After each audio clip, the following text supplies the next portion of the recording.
This is Bryan Kofron, aka Justin Carter. I'm a security industry specialist who worked for a private security company in Seattle, Washington. I am no longer employed by this company. I chose to leave because I could no longer in good conscience work for a corrupt company that is involved in a highly illegal federal program that is blatantly violating the constitutional rights of American citizens on a daily basis. The military, you know, they pioneered the internet, DARPA, and now they are pioneering our interface to our brain. For that, we really need to measure every neuron and at appropriate speeds and long periods of time. And that's what the Brain Initiative is about. They asked us to go and measure the activity in a living brain and map exhaustively the wiring diagram of every neuron connecting to every other neuron. And we're, as part of the Brain Initiative, thinking about the Rosetta brain, where we're not picking one particular winning technology. We're trying to stimulate new innovative technologies and to integrate them all into one brain and do that over and over again in different brains, in different pathological settings in humans. And then from there, IARPA wants us to deliver the brain up to the cloud. So this is a 40 gigabit per second brocade switch to the Internet 2 infrastructure. So this is like the fast internet. And we upload that brain to the cloud. And here's a laundry list of the types of bytes that we need to store this information. If you're interested in brain uploading and downloading, these are the kind of absolute minimum numbers that you need to be considering, but it's not out of range. It's not necessarily far off in the future. And if you think the internet is big, if you think blockchain is big, this is going to blow it all away.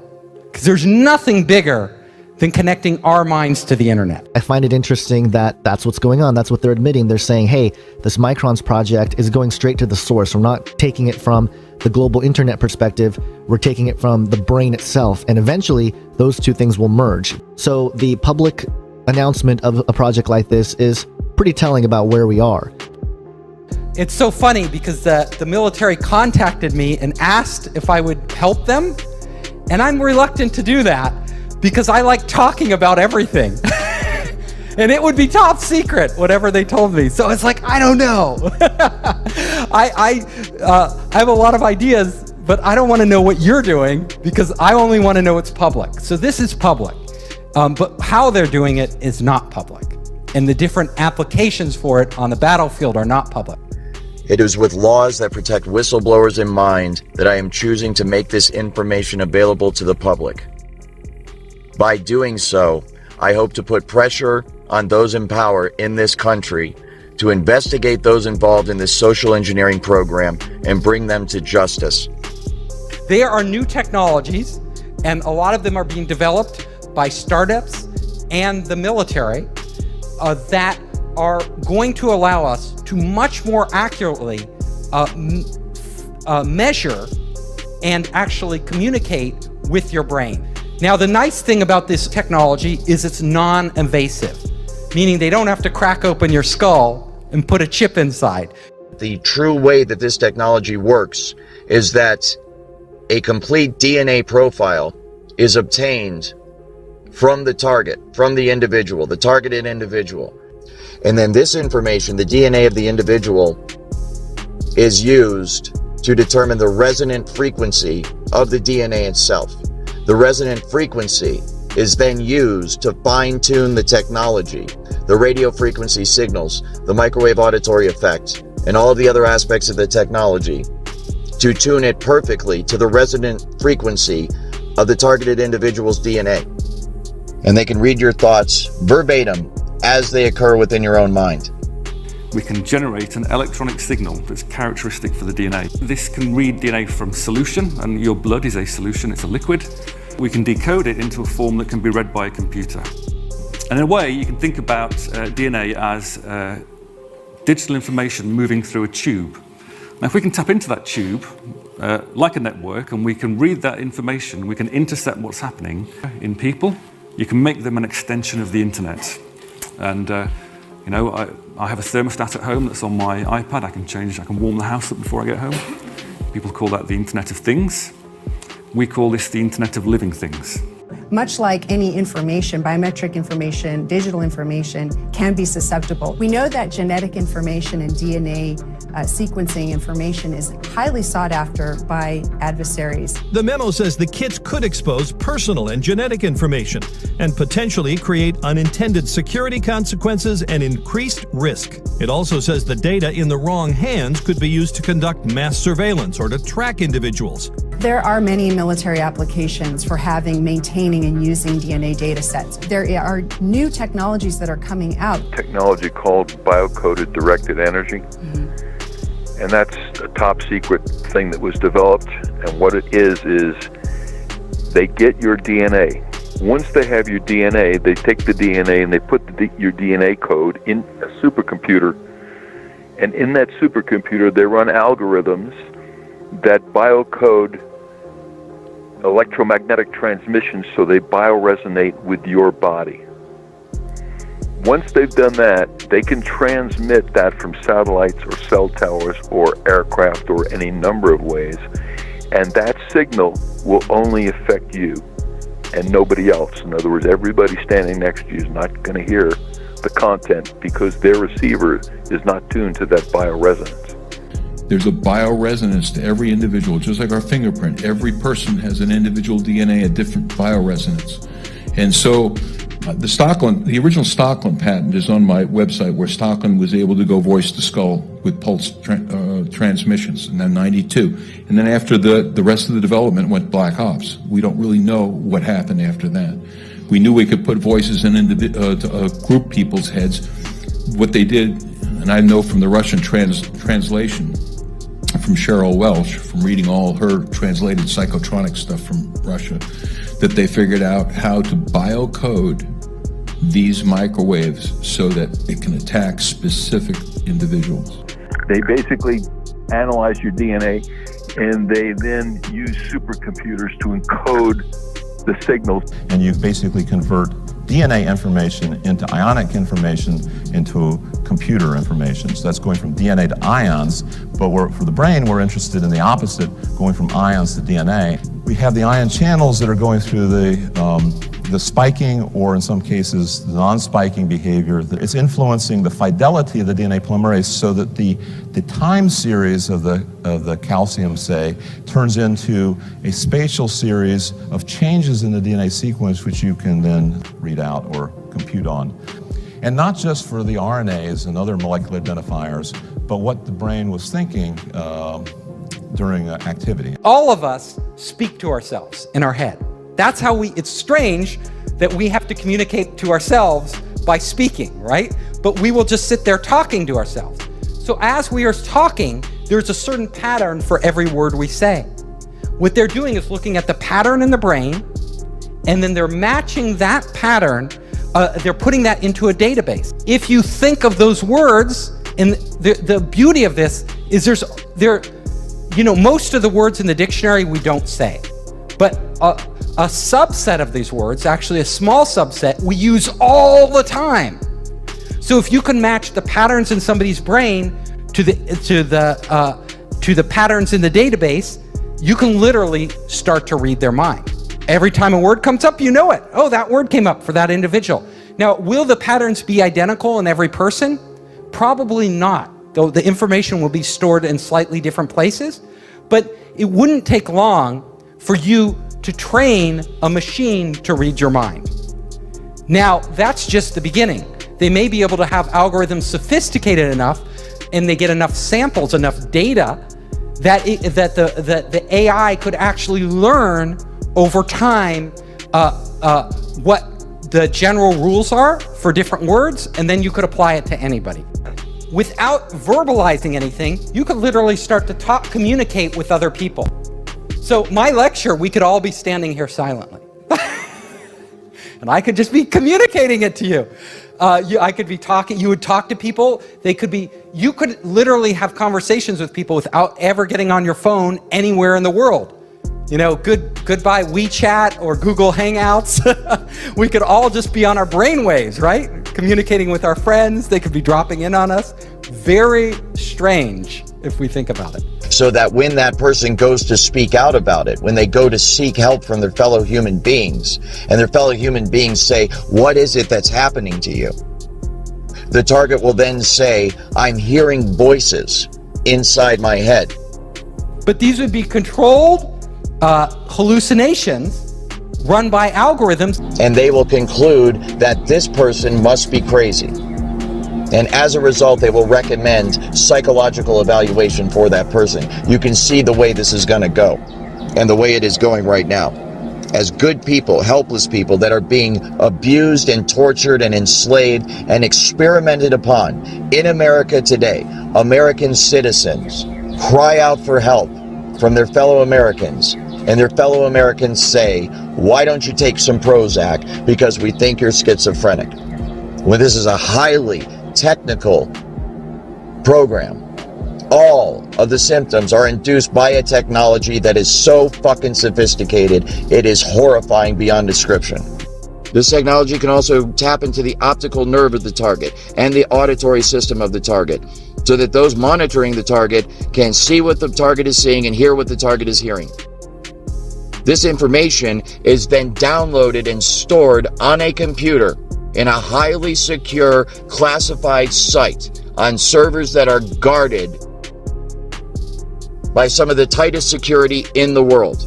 So the ability to do this, the ability to download information, that is like what the military and other people are that's their holy grail. There's a number of companies now that are looking at ways to write digital information into DNA. Because you would only need about a room full of DNA to record all of the digital data that exists today, which is quite extraordinary. So we'll be able to outsource, we'll be able to upload our memories to the cloud. So let's say you don't want to, you want that memory forever, right? You're like, it's automatically probably being stored in the cloud for you without you thinking about it. Just like these automatic backups on your computer, everything, there's a copy and there's redundancy and there's like many versions. And so your experience, you could access it later. This results in the individual's entire day, everything they see, everything they hear, everything they experience, and everything they feel being recorded till the end of time. Within the brain, there are tiny structures called microtubules, right? If you think of these as straws, but they're straws through which flows light. And in fact, photons of light known as biophotons. And that each one of these is a package of information that flows around, these tiny structures in the brain. This light is carrying, of course, the memories. And we know DNA is also producing these biophotons of light. This is well studied and is well understood. So the interface between the brain and the DNA would therefore be these biophotons. Now this is where, if you can transfer knowledge and you can communicate, because your brain is wirelessly connected to the internet, there's no reason you couldn't extract memories, which are just data, out of one brain and put them in another brain. Now, what would it mean to share memories? All of a sudden, Elon Musk, you want to know what he's thinking? You could get his memories from yesterday and live his entire day. Although the connectivity of the brain is where we are processing experiences, even utilizing recalled memories and writing new memories to the hard drive, that it's more like a RAM with a random access memory rather than being the hard drive. The DNA would be effectively our hard drive where all the bulk of the information we're not using is being written to. So it could be that in the future that we'll find a way to download people into DNA and move them across into other bodies. So this is an astonishing step forward in these kind of science fiction type ideas. When our brains are connected to the internet, our physical bodies become less important. Now, think about that. If our brains are connected to the internet, and if our brains are all connected, all of us connected, I could literally go into your head and see through your eyes. So all of a sudden, for a day, a lot of us, because you're entrepreneurs, think it would be cool to go inside Elon Musk's head for a day and walk around. Well, Elon Musk may allow people to get that feed and literally live through what he sees. Because of my responsibilities in surveillance as a otherwise normal security specialist, I was showed this technology at work. And it was through the perspective, of course, of the camera, and what I was told that it was obvious it was being used through the eyes of the target. So I have seen it, and it is absolutely remarkable. It's just like a first-person, video game or something where you see right through the eyes of the individual. And so there's two aspects to the technology. Number one, there is the actual, what is essentially receiving the signal from the individual themselves.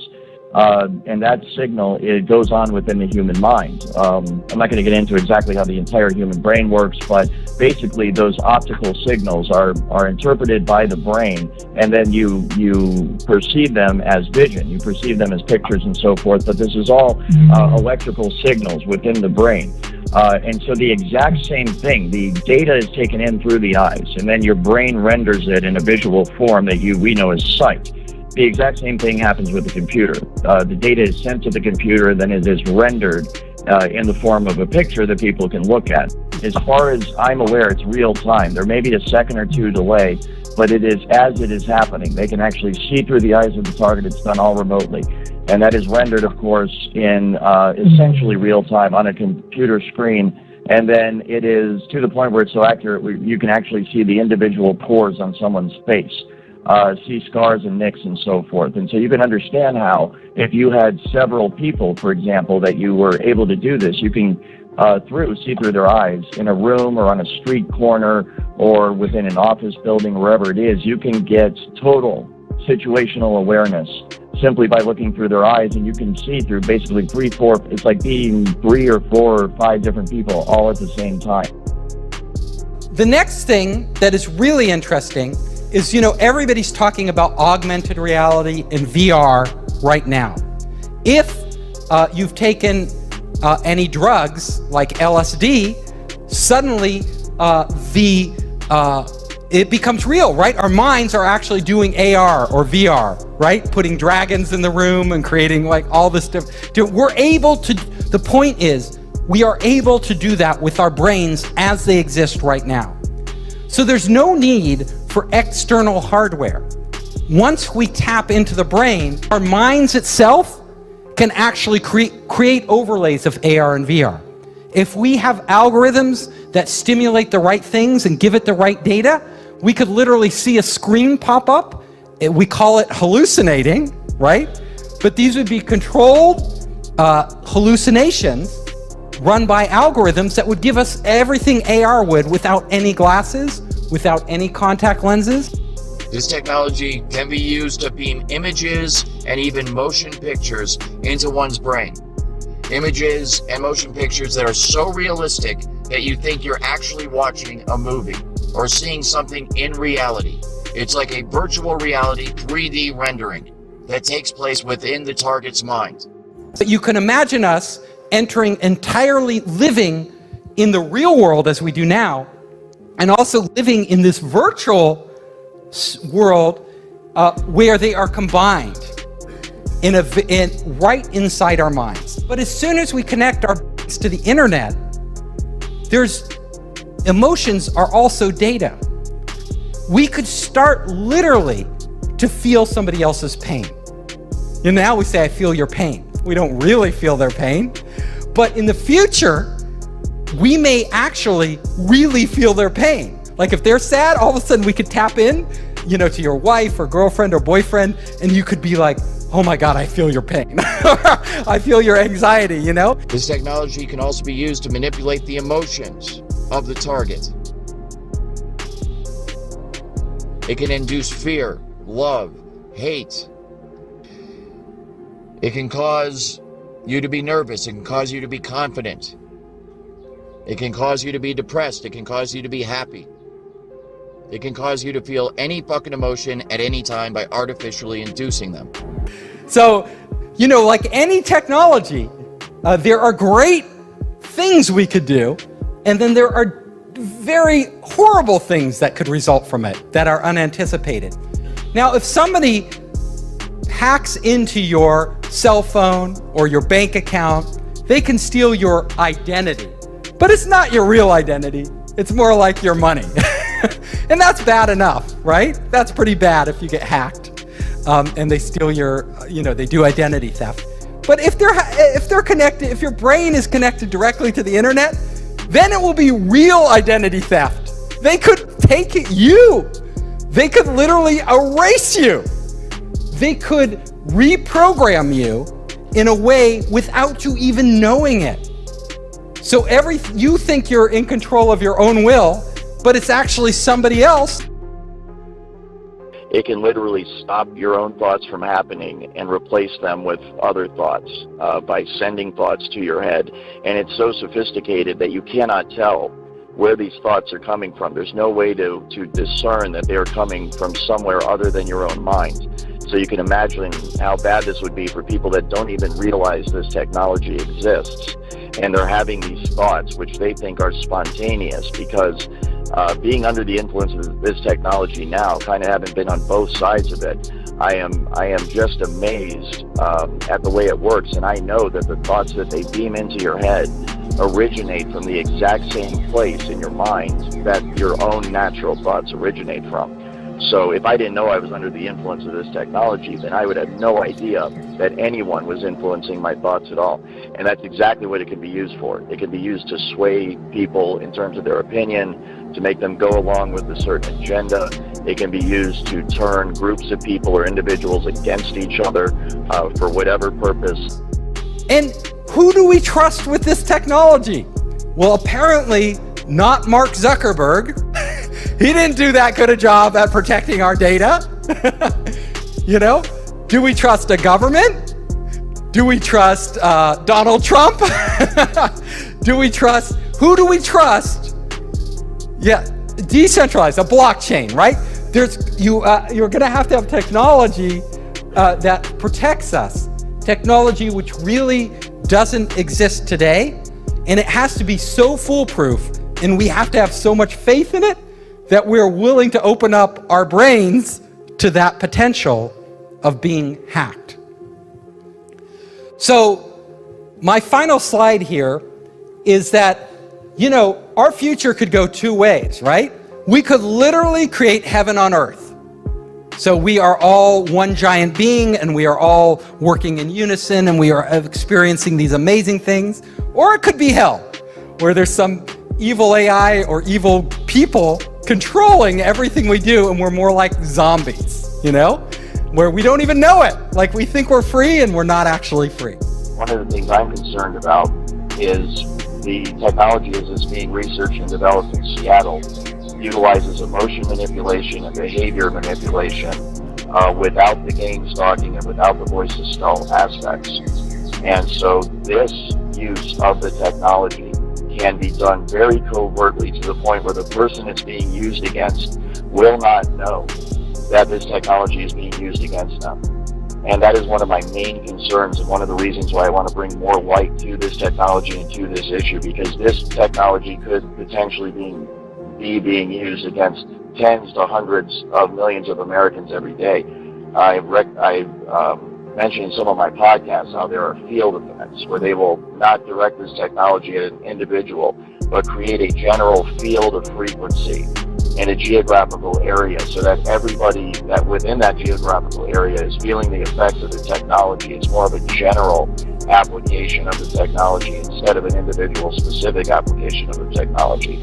But when you consider that use of it, and the fact that it is used for emotion and thought and behavior modification, then we could potentially be looking at many, many millions of people across the country that are under the influence of the technology today, right now. It's going to be very hard to stop. It is going to be very hard to stop. Think about it. It's sort of a one-way path. I've never seen humanity roll back technology. What we can do is control it. So like with nuclear weapons, we've barely kept those in control. With other weapons, not so much, like chemical weapons. But we need to start talking about this now. There is a very real risk that you are going to become a full-blown 24/7 targeted individual. And this technology at that point, when it is nationwide, will be used by automated supercomputer software programming that will manipulate the emotions and the behavior and the thoughts of everybody in the United States of America. And it can all be done remotely. It's very much like the microchip kind of tracking the New World Order, this entire, control grid that's supposed to be rolled out against the American people someday. And I'm here to tell you that it's already here. There isn't going to come a day where there's troops in the streets and tanks rolling down your neighborhood and riot gear and all this stuff. We might have isolated incidents like that. It might get like that every once in a while, but the true control grid is this technology, voice to skull, hive mind, behavior manipulation technology. And it can all be done remotely. It can be done simply by targeting you with the frequency, locking into the resonant frequency of your DNA and your mind, and in that manner completely track and trace and control you 24 hours a day. And it's highly, highly valuable for intelligence purposes and military purposes, corporate espionage purposes. And it is amazing the extent to which this technology works. It's so far advanced beyond what most people are aware of. It's truly mind-blowing. And I think that's a big part of educating people, is making them understand that, fortunately or unfortunately, this is possible and it is being done right now today.